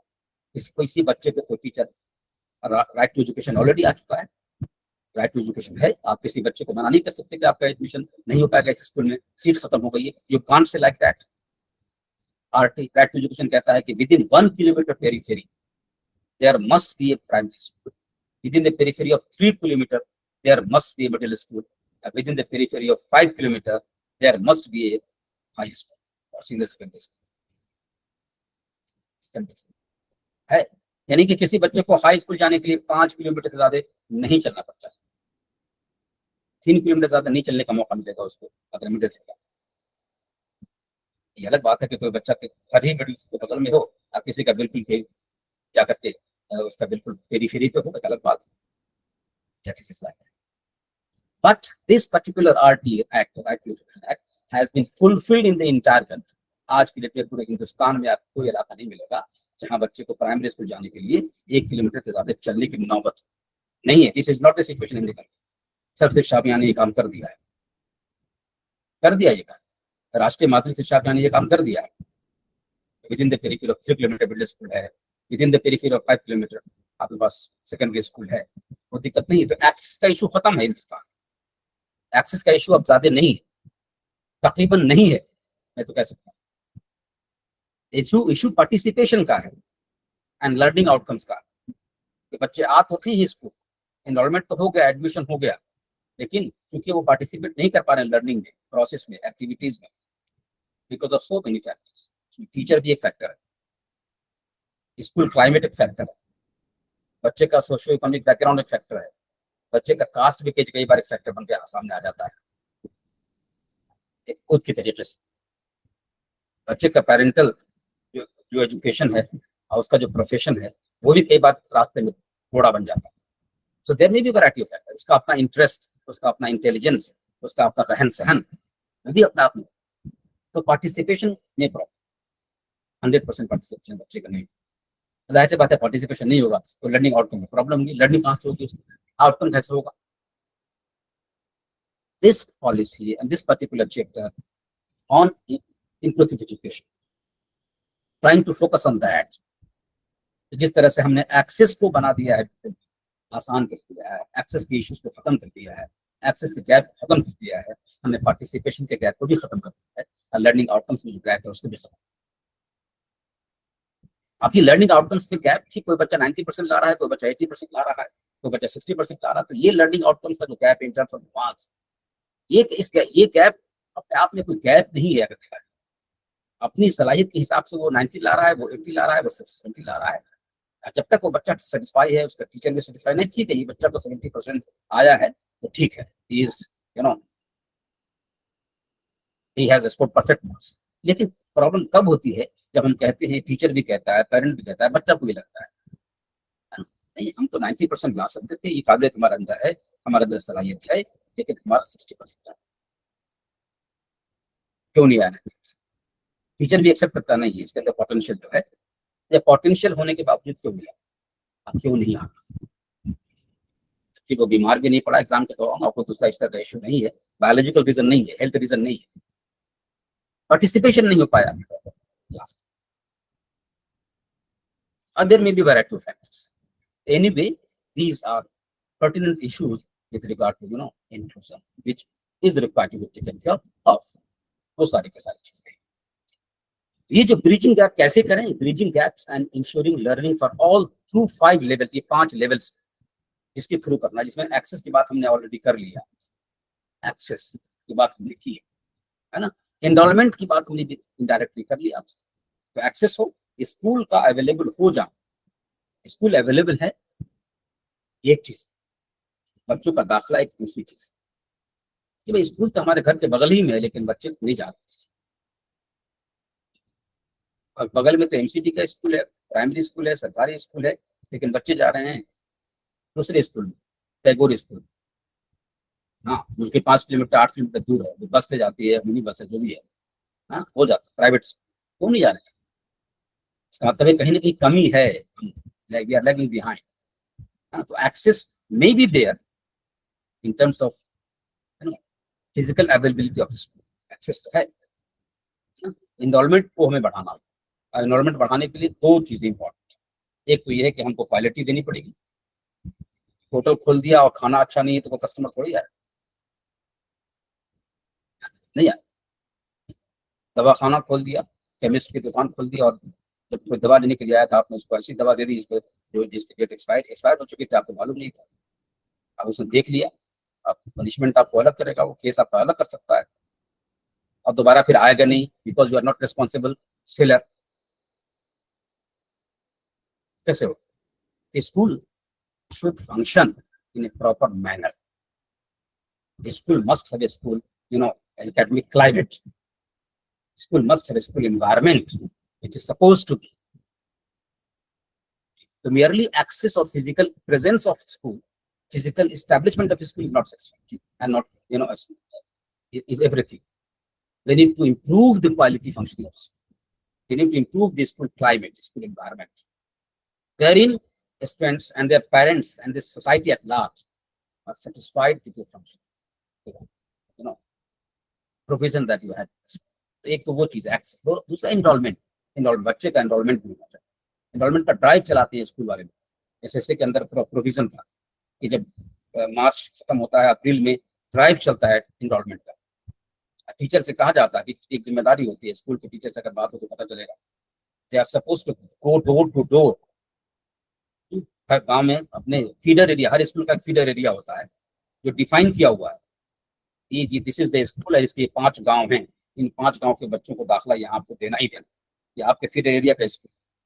तो आपको जाके पता करना पड़ेगा किस घर में बच्चे, कितने बच्चे हैं, उसकी एज क्या है, उसे किस स्कूल में, किस क्लास में एडमिशन होना चाहिए, है कि नहीं है तो उसके पेरेंट्स से बात करनी है और उसका स्कूल में दाखिला कराओ। This is the provision of right to education act. वो एनरोलमेंट को इंश्योर कर, तो each and every child who is eligible to get admitted in the school, they must be admitted. ये अभी यूनिवर्सिटी हायर एजुकेशन में नहीं है, GR को बढ़ा करके हम 28.4% से 50% तक ले जाना चाहते हैं 2030 तक, लेकिन हमारे पास ये प्रोविजन नहीं है कि those who have 12th class pass, those who have passed their higher secondary level, they must get admission in higher education। ये प्रोविजन नहीं है, ये राइट टू एजुकेशन हमारा नहीं है। हमारा राइट टू एजुकेशन जो है वो 14 साल के बच्चों तक है बस, यानी 8वीं तक का है, बाकी नहीं। वो करने की बाद में सोची जाएगी, अभी कुछ सोच भी नहीं रहा है इस बारे में, और हिंदुस्तान की इकोनॉमी शायद उसको बर्दाश्त नहीं कर पाए, है ना, तो एक अलग इशू। लेकिन एनरोलमेंट को इंश्योर करना जरूरी है स्कूल लेवल पे, खास तौर पे। जाहिर सी बात है यूनिवर्सिटी में आपको एनरोलमेंट को बढ़ाना पड़ेगा, प्राइवेट सेक्टर वाले जैसे बढ़ाते हैं उसके लिए बहुत सारी कोशिशें करते हैं, उनका ब्रोशर होता है, उनका एडवर्टीजमेंट होता है, बहुत सारे स्कीम्स भी लेके आते हैं, बहुत सारे लोन की फैसिलिटीज लेके आते हैं, बहुत सारी चीजें देते हैं बच्चों को। और खैर प्राइवेट स्कूल तो ऐसा है कि या प्राइवेट कॉलेज है वो बड़े लोगों के लिए है, पैसा वाले लोग जाते हैं और बहुत सारी फैसिलिटीज उनके पास है ना। We in the government sector, the universities, central universities and the state university and the colleges, constituent colleges under different universities need to work very hard to increase and enhance the environment. Environment को बढ़ाना।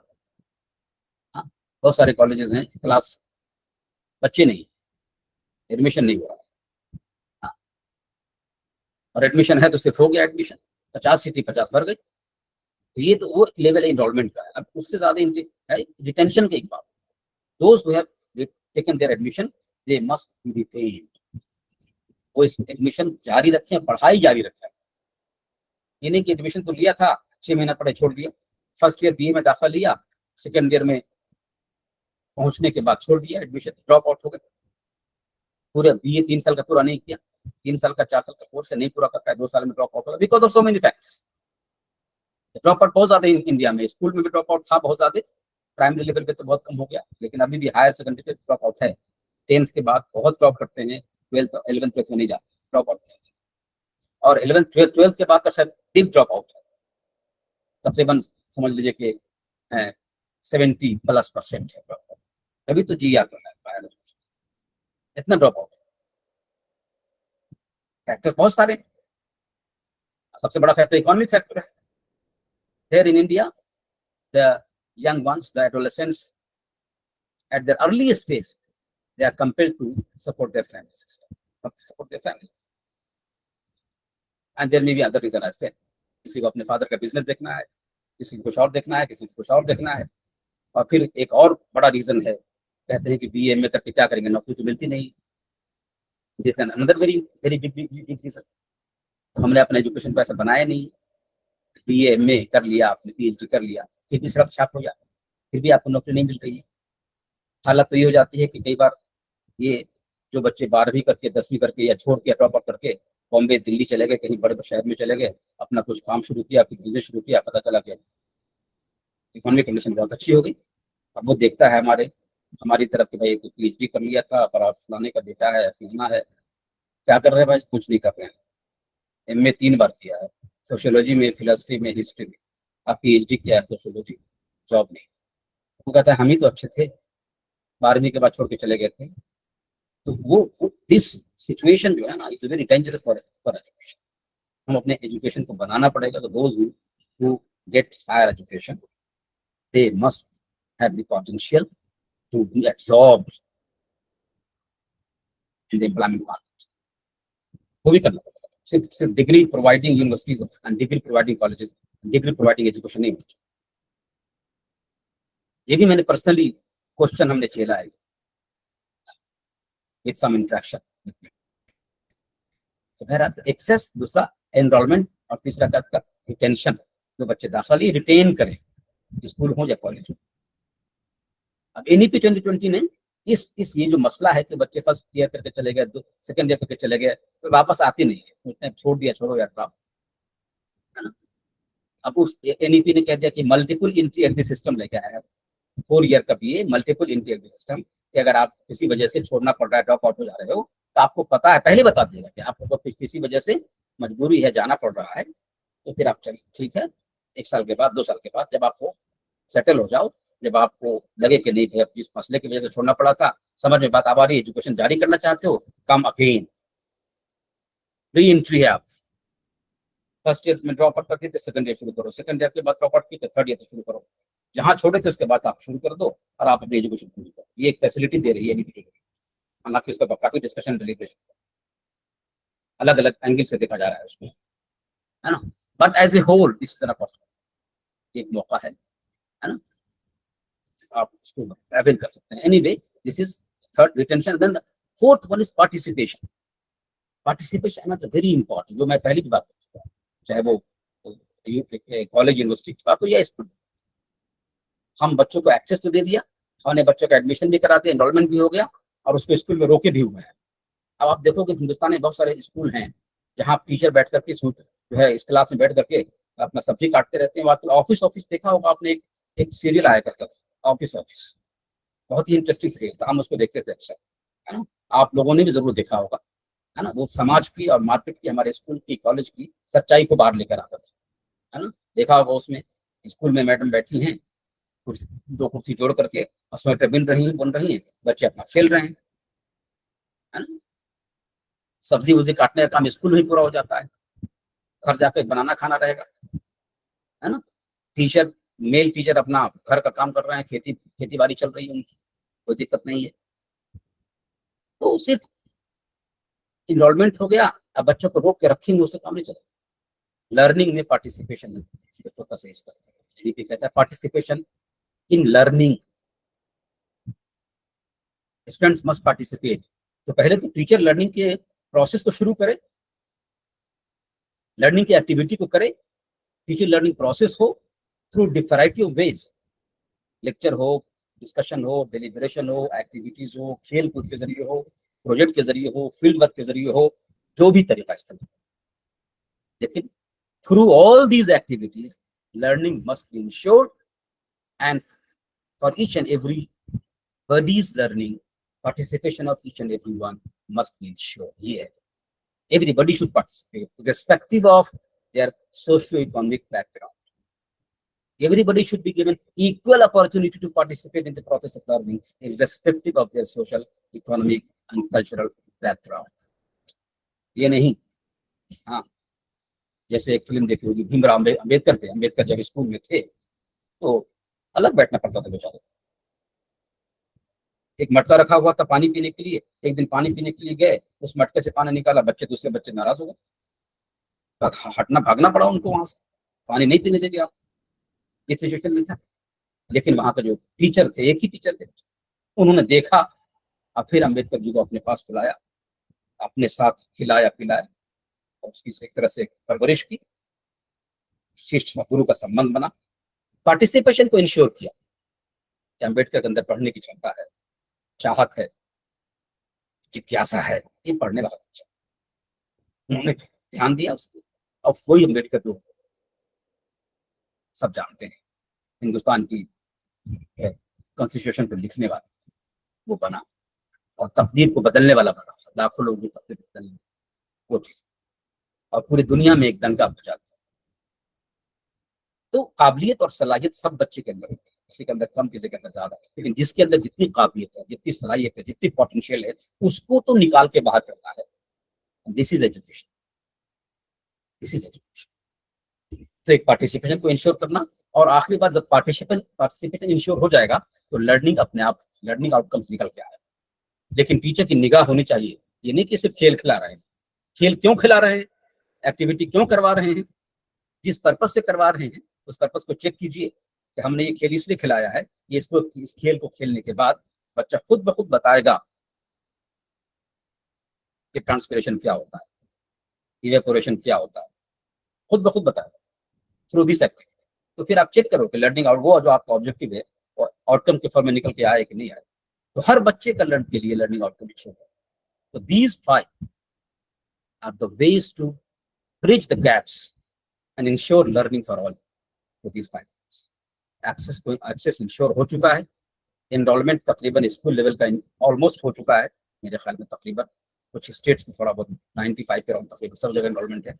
Retention की problem है, इससे उस पर काम करना है, पार्टिसिपेशन पर बहुत ज्यादा काम करना है, स्कूल में भी, कॉलेज में भी, यूनिवर्सिटी में भी, और लर्निंग आउटपुट पर जाहिर सी बात है पार्टिसिपेशन पर काम करना है तो लर्निंग आउटपुट पर काम करना है। ये these are very crucial and very important, and basically this is the masterpiece to bring, inclusion in education, masterpiece। ये सारे स्टेप्स। अब ये बैरियर्स जो हैं कैसे एलिमिनेट करें, हालांकि हमने ऑलरेडी सारी बातें कर ली हैं, लेकिन एक बैरियर्स जो है, lack of access to quality, कुछ बात हो गई हमारी, पॉवर्टी पर हमने बात ऑलरेडी कर ली है, सोशल मोर्स एंड कस्टम्स भी हमारे डिस्कशन में आ गया, तो बैरियर्स है। लैंग्वेज भी कई जगह बैरियर होता है, टीचर की लैंग्वेज कुछ और हो जाती है, बहुत रेयरली होता है, ऐसा नहीं होता, रेयरली। यूनिवर्सिटी में देखने को मिलता है कि भाई कुछ टीचर्स होते हैं जो साउथ इंडिया के हैं, केरला वगैरह से टीचर हमारे डिपार्टमेंट में हैं, कई बार उनकी जबान समझ, वो अंग्रेजी ज्यादा बोलते हैं और बिहार यूपी के बच्चे हिंदी ज्यादा बोलते हैं, तो कुछ डायलेक्ट ऐसा होता है कि शायद कई बार दिक्कत हो जाती है। तो language should not be barrier, NEP 2020 ने इस बैरियर को खत्म करने के लिए कह दिया है कि भाई 8वीं क्लास तक तो मातृभाषा में पढ़ाओ, up to class 8, at least up to class 8, and if possible up to class 10, teach in the language of the learners, local language, चाहे वो मदर टंग हो चाहे वो लोकल लैंग्वेज, उसमें पढ़ाओ, बच्चे की जबान में पढ़ाओ। जाहिर सी बात है टीचर को लाना पड़ेगा, बच्चे की जबान वाले टीचर, लोकल टीचर होना चाहिए। इसका मतलब जब दोनों की जबान सही होगी तो लैंग्वेज सही होगी, तभी समझेगा। तो language of the teacher must be the language of the class. तो एक बैरियर कई जगह देखने को मिला है। हाँ, कई बार ये वेरिएशन, डिफरेंस इन लैंग्वेज की वजह से भी अपने आप में गैप चला आता है, क्योंकि language tells a lot of thing about the class, about the student, about the background। और जब उससे आप एसोसिएट हो जाते हैं तो फिर आप उसी निगाह से बच्चे को देखने लगते हैं, आप बहुत सारी चीजें एसोसिएट कर लेते हैं, फिर उसको उसी से ट्रीट करते हैं। Anyway, this barrier should also be diluted. Then perception about schooling irrelevant and foreign to their lives। आजकल एक नया कॉन्सेप्ट है, डी स्कूलिंग सोसाइटी की बात करते हैं, होम स्कूलिंग की बात करते हैं ना। There are people in India and who used to teach, educate their children at their home school। कहते हैं कि स्कूल का माहौल बड़ा खराब है, वहाँ बच्चे जाके गाली सीखते हैं, पढ़ाई ठीक से होती नहीं। हमारे पास पैसे की कमी थोड़ी है, जितने टीचर स्कूल में होते हैं सारे टीचर हम अपने घर पर बना सकते, सब्जेक्ट हम पढ़ाएंगे नहीं। होम स्कूल का कुछ कॉन्सेप्ट बॉम्बे वगैरह में शुरू हो गया। हमारे एक स्टूडेंट है, MA कर रहा है एजुकेशन में, we were having a discussion on certain topic in the philosophy of education, sociology of education, and in that class this topic came in, and that student enlightened me about home school. He was having the personal experience on home school. So this has started in India also, although in European countries it has been for a long time। वो सारी की सारी। Then policies to break barriers, in barriers को break करने के लिए ये सारी पॉलिसीज हैं। हमारे ख्याल में मेरी बात में आ चुका है। राइट टू एजुकेशन के प्रोविजंस मैंने थोड़ी बहुत बात कर ली है, मिड डे मील स्कीम की बात भी मैंने एक बार की, सर्व शिक्षा अभियान की बात की। ये देखिए लैंग्वेज की बात भी आ गई यहाँ पर, टीचिंग लर्निंग इन मदर टंग और local languages, awareness campaign and scattered employment from all pockets. जो मैं कई बार मैंने कहा ना कि बच्चे जॉब अपॉर्चुनिटीज भी, हमारे जो सोशल स्टेटा है, हमारा डिफरेंट सोशल पॉकेट्स है, हमारे एम्प्लॉयमेंट, सब सारे पॉकेट से बच्चों को जॉब भी मिलनी चाहिए, ताकि एक दूसरे को देख करके और आगे बढ़ने का शौक पैदा होता है, जज्बा पैदा होता है। To sensitise people towards the real benefit of learning must be visible to them, है ना। उन्हीं के दरमियान के बच्चे कामयाब होते हुए नजर आने चाहिए, तो दूसरे बच्चों को मिलेगा। डिफरेंट जो आप लोग सोशल कल्चरल बैकग्राउंड के बच्चे हैं, है ना, जो डिफरेंट ACDGs के बच्चे हैं, उनके बच्चों को, हर एक कैटेगरी के बच्चों को जब जॉब मिलेगी, आगे बढ़ेगा, तो उस कैटेगरी के बच्चों को फिर मोटिवेशन मिलेगा, फिर वो आगे, और धीरे धीरे वो गैप्स अपने आप खत्म होगा, डाइल्यूट होता चला जाएगा इस तरह से। ये है तो सक्सेसफुल प्रोग्राम्स हिंदुस्तान में बहुत सारे चले हैं। इसमें कस्तूरबा गांधी बालिका विद्यालय है, लाडली स्कीम है चली है, बेटी बचाओ बेटी पढ़ाओ अपने आप में है ना। टारगेटेड स्कॉलरशिप बहुत सारे चले हैं, जो मैंने बात की थी। Conditional cash transfer to incentivise parents to send their children to school, ये भी थोड़ा, providing bicycle for transport etcetera, ये बिहार में बहुत ज्यादा चर्चा में था जब नीतीश कुमार ने शुरू किया था साइकिल की स्कीम, है ना। कुछ स्टेट में लैपटॉप बच्चों को दिया गया, हरियाणा से, पूरे हिंदुस्तान में बेटी बचाओ बेटी पढ़ाओ, तो आप जानते हैं सब लोग। लाडली स्कीम दिल्ली में बहुत खूब चली। KGBB सर्व शिक्षा अभियान का पार्ट है जो पूरे हिंदुस्तान में चल रहा है, और इसने लड़कियों की तालीम को भी एक रिवोल्यूशन लाया है स्कूल के लेवल में, देखिए। तो दीज आर द स्कीम्स, है ना, run by government sector at different levels of schooling and education, which has the power to bring a lot of change in the entire education system of the country.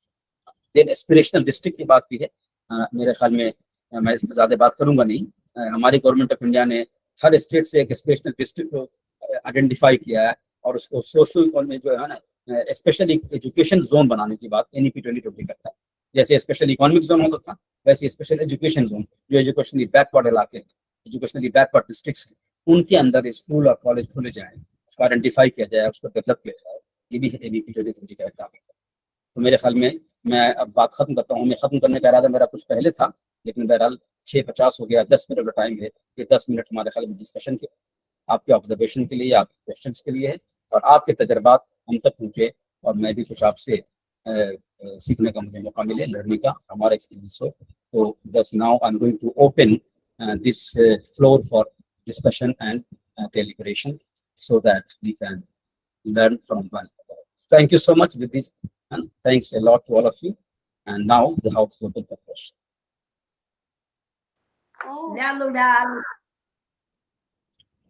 Yeah, can I ask a question? Bakhtiar sir, yes, sure. So it was a fantastic presentation, Ross. We really enjoyed it thoroughly. Thank you, sir. In your last slides, when we talk about the challenges and how to overcome the challenges and the government schemes, etc. We in Aligarh, we have a small group, so we are working in this area, and in a slum very close to the university, we have set up a public library. It's a small place, like a 200 square yard space where we have 2 rooms. So that library opens up for all the age group children from 8 to 12. So from 8 to 10, the girls are allowed. And for dispersing the girls, we have notified the parents that somebody from home has to come and, take the girls back by 10 o'clock. And for the boys, they can stay till 12. So this is an initiative that is helping out a lot of kids, because in this slum area the homes are very small, like one bedroom. They don't have the place to read, place to study. Yes, certainly. They don't have a place to study. Yes. Exactly. So this is something that I really feel that can be taken to many other places in India, and the government at the higher level can set up at least one model school that has a library set up that runs for this kind of longer time. So for example, I'm coming from a small town in UP by the name of Rampur. I'm sure you know that. Yes. So that's the place that is educationally quite backward. They have a library, but the kids don't have access to that library. Rampur library, Raza library, Rampur. Yeah, but the kids, the school going kids can't go there, and they don't have. So these places, these small towns, needs support in terms of having a public library wherein the kids can go and study. They feel secure and they feel comfortable, etc., etc. So this is my suggestion. I mean, it has a question also, if the government is doing something in this area, apart from setting up educationally, like you said, especially education zones. In those special education zones, I'm sure, they must be having this also in their prerogative. Yeah. Exactly. Whatever you are saying is excellent, and these are basically ice breaking, strategies to bring a revolution in the arena of education.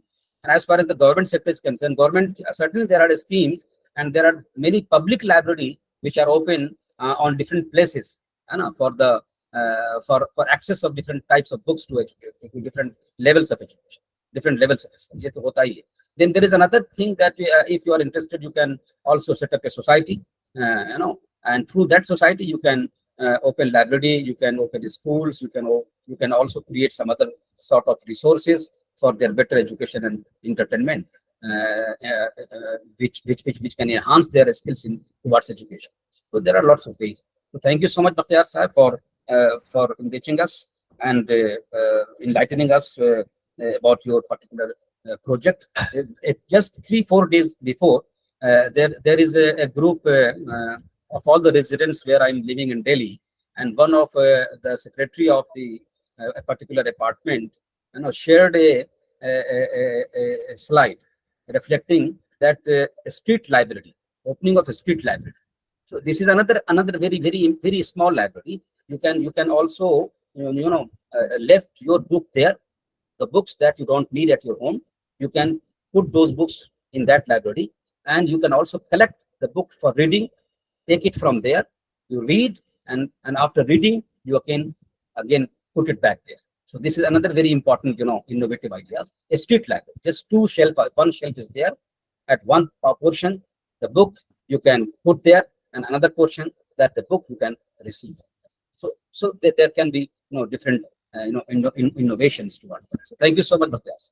Yes, anybody else? मेरे ख्याल में karma. Good evening, sir. Yes, sir. Yes. Sir, thank you so much for your lecture on inclusive inclusivity in teaching. So, one of the concern, like I wanted to share with you, and then I would seek your, help to understand it in clarity. So, I come from Sikkim, and Sikkim is a state wherein we have 11 different official languages, English aside from English.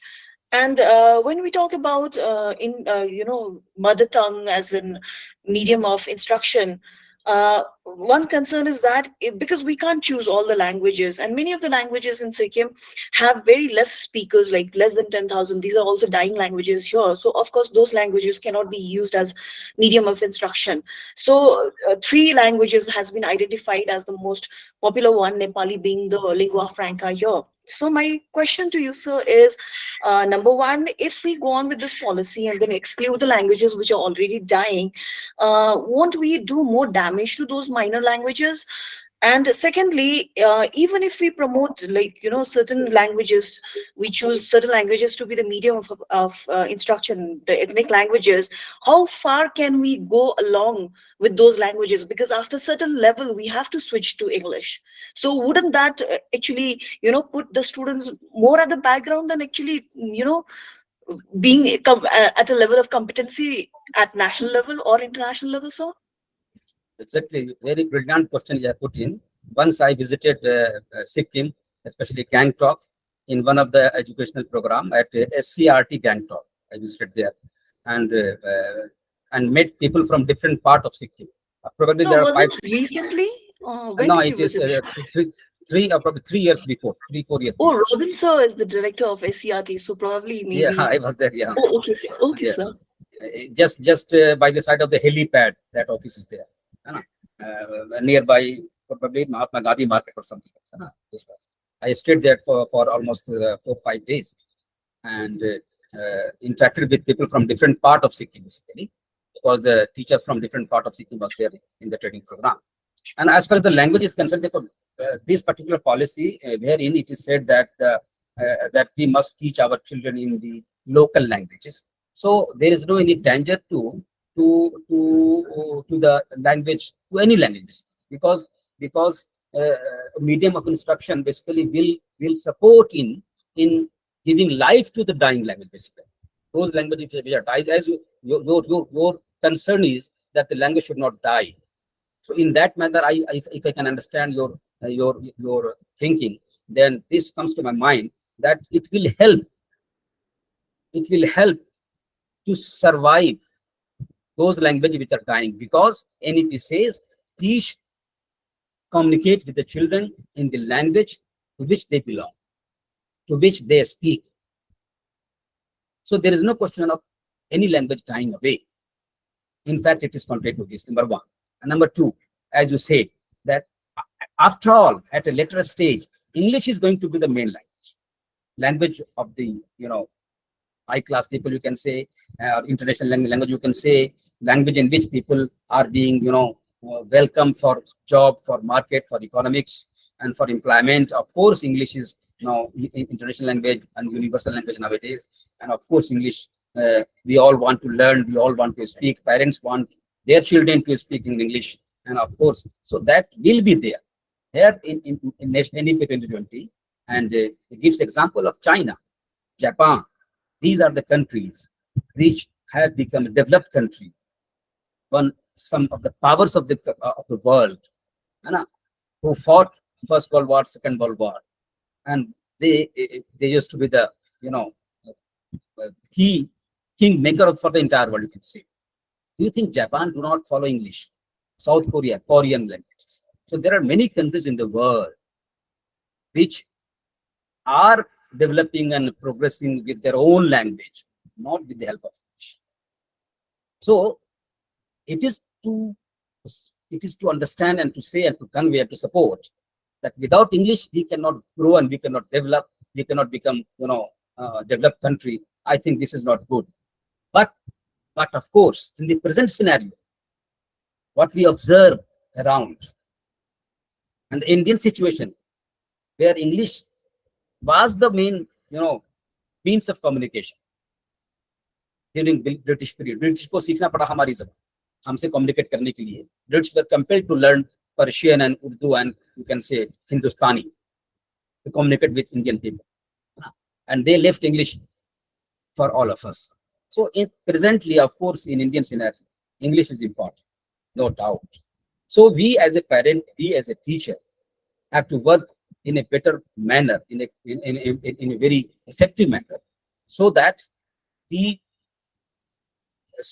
must help in making those languages which are dying, be it survive, and working towards survival of those languages. And at the same time, our students, our new generation, our young ones must read English as well.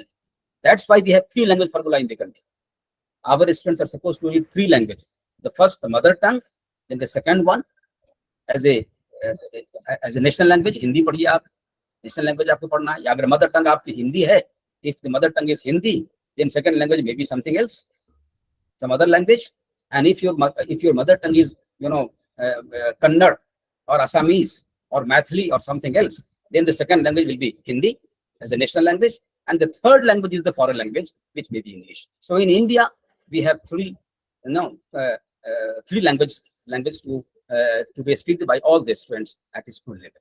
3 language formula, which is called 3 language formula. I think Aftab Sahib and all the students of education know is very. Sure. So this is the basically, a strategy, Dr. Karma, which has been suggested by National Education Policy 1968, 3 language formula. Although there has been debate and discussion, people in South India, despite this 3 language formula, they don't want to study Hindi because of some other factors. I am not trying to discuss that. So there has been debate and discussion, but still 3 language formula is being practiced in Indian schools. Okay, so thank you. Thank you, sir. Sadaf ma'am कुछ पूछना चाहती हैं? सदफ, आपने hand raise किया. Sadaf madam. Sadaf Musa. जी ma'am. बस शायद गलती से उठ गया क्या सदफ मैम का हाथ? हेलो. या जी, अस्सलाम वालेकुम सर. हाँ, वालेकुम सलाम जी. जी sir. Sir thank you so much for your presentation. So sir मुझे 2 चीजें पूछनी थी. एक ये कि जैसा कि हम जानते हैं कि राइट टू एजुकेशन के अंदर वो बच्चे जो स्पेशल नीड बच्चे होते हैं, यहाँ हम फॉर एग्जांपल ले लेते हैं जिनको लर्निंग डिसेबिलिटी है, तो under right to education act के अंदर ये है कि उन बच्चों को भी एडमिशन मिले स्कूल में. तो मेरा ये क्वेश्चन है कि अगर हम एडमिशन करा भी देते हैं अंडर दिस लॉ, तो हमारे क्या गवर्नमेंट टीचर्स वेल एफिशिएंट है उन बच्चों को डील करने के लिए? और सेकेंडली मेरा ये ठीक है, यस, कैरी ऑन. हाँ जी सर. और सेकेंडली मेरा ये क्वेश्चन है कि मैं यूनिवर्सिटी में पढ़ाती हूँ, तो वहां पर भी मैंने आइडेंटिफाई किया कि कुछ बच्चे हैं जिनको लर्निंग डिसेबिलिटीज है जो बाकी बच्चों की तरह नहीं है. तो हम क्या यूनिवर्सिटी लेवल पे उनके लिए कुछ इंडिविजुअल एजुकेशन प्रोग्राम बना सकते हैं क्या? उनके क्वेश्चन पेपर्स हम अलग बना सकते हैं? क्योंकि रेमेडियल क्लासेस वगैरह हम उनको देते हैं, लेकिन तब भी कहीं ना कहीं हमने देखा है कि उनका उतना वैसा नहीं कर पाते बाकी बच्चों की तरह. तो हम क्या ये चीज कर सकते हैं उनके लिए? बहुत अच्छा सवाल किया है सदफ मूसा साहिबा ने. It's very good question and very relevant as far as the inclusion is concern. दोनों क्वेश्चन बड़ा अच्छा है आपका, है ना. पहला सवाल जो आपका है, मेरे ख्याल में वो जो आपने कहा कि जो बच्चे जो है किसी भी तरह से माजूर बच्चे, हैंडीकैप्ड बच्चे, है ना, जो कहते हैं पूरा जो आपको RCI government of rehabilitation council of India हमारे पास है, आरसीआई एक्ट. और आरसीआई का जो 2016 में एक्ट आया था, फिर 2021 में एक्ट आया, इसमें 21 ऐसे इस तरह के डिसलेक्सिया और लर्निंग डिसेबिलिटीज बहुत सारे इश्यूज हैं जो बच्चों के होते हैं, उन सबको शामिल किया गया है. इंक्लूसिव एजुकेशन में उन सारे बच्चों को स्कूल में इनरोलमेंट देना है, एडमिशन देना है ना. तो आपको एडमिशन तो देना ही देना है, उसको देना ही नहीं करना है. एक बात. दूसरा बात है, ये बात जो पूछ रही थी आपकी भाई, टीचर जो स्कूल के हैं, है ना, वो क्या उसको पढ़ाने के काबिल है। तो बस ये समझ लीजिए कि पूरी पॉलिसी एनईपी 2020 कहती है कि हमको inclusive education, inclusive environment, inclusive society, inclusive culture कायम करना है, एस्टेब्लिश करना है। तो टीचर्स जो है, टीचर्स को इन सभी ट्रेनिंग दी जाती है। Each and every teacher must be competent to handle these student, these type of students. जो बच्चे हियरिंग इम्पेयर्ड के हैं, जो है आपको लर्निंग डिसेबिलिटी के बच्चे हैं, डिसलेक्सिया के कोई बच्चे हो सकते हैं आपके पास, विजुअल इम्पेयरमेंट के बच्चे हो सकते हैं, कुछ फिजिकल इम्पेयरमेंट बच्चों को हो सकता है, कुछ बच्चे मेंटली रिटार्डेड भी हो सकते हैं। तो एक जनरल टीचर जो है वो भी कम से कम इतनी बेसिक ट्रेनिंग उसके अंदर होनी चाहिए, है ना, कि वो इस तरह के बच्चों को हैंडल कर सके, पहली बात। इसलिए इंक्लूसिव एजुकेशन की बात है, each and every teacher must be competent enough to handle this children. अब जाहिर सी बात है कि स्पेशलाइजेशन तो उसका है नहीं स्पेशल एजुकेशन में, इस तरह के बच्चों को, हर टीचर का। तो इसके लिए हर टीचर, हर स्कूल के अंदर एक प्रोविजन है गवर्नमेंट ऑफ इंडिया के यहाँ, रिसोर्स टीचर एक नाम है, टाइटल है resource teacher.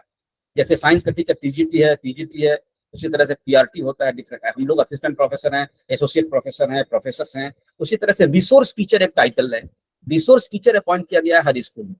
Resource teacher for visual impairment, resource teacher for hearing impairment. तो रिसोर्स टीचर का प्रोविजन है जो हर स्कूल में होता है।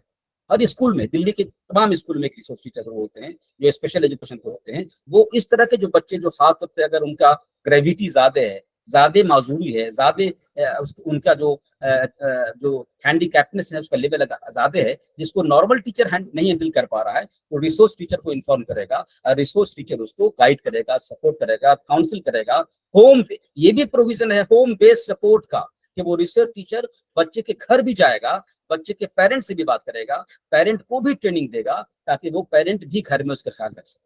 So there is a provision, है ना।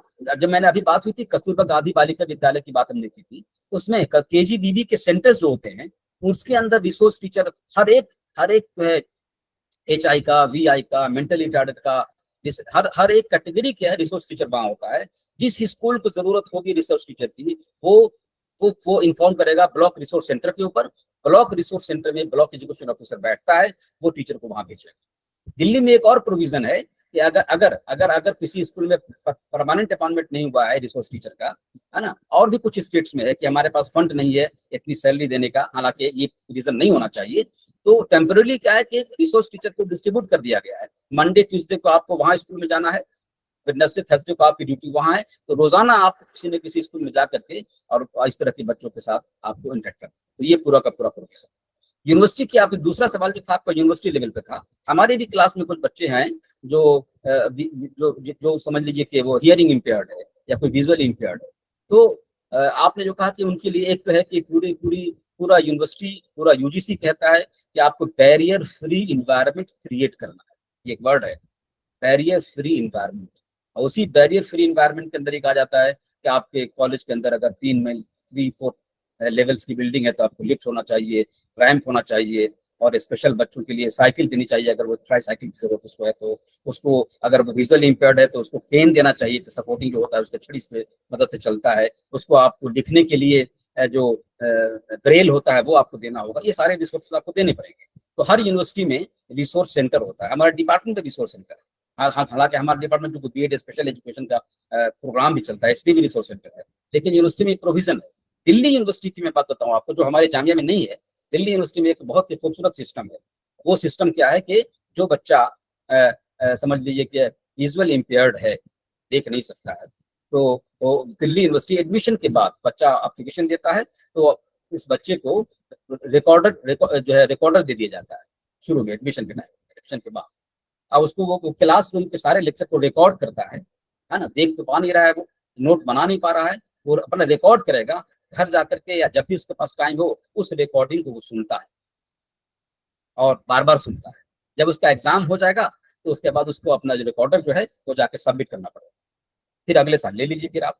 This is a very beautiful system in Delhi university, I appreciate that.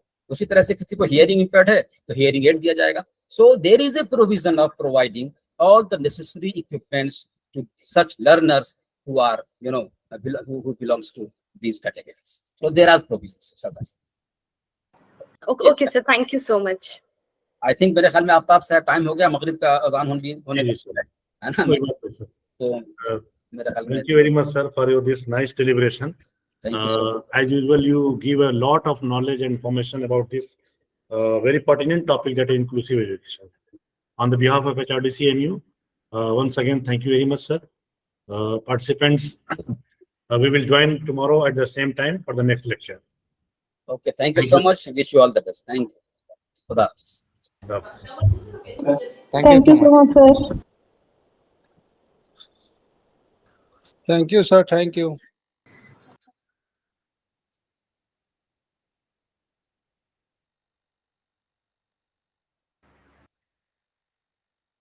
Hello Aftab sir. जी मैम। सर बहुत सारे लोग चैट बॉक्स में क्वेश्चन देते हैं।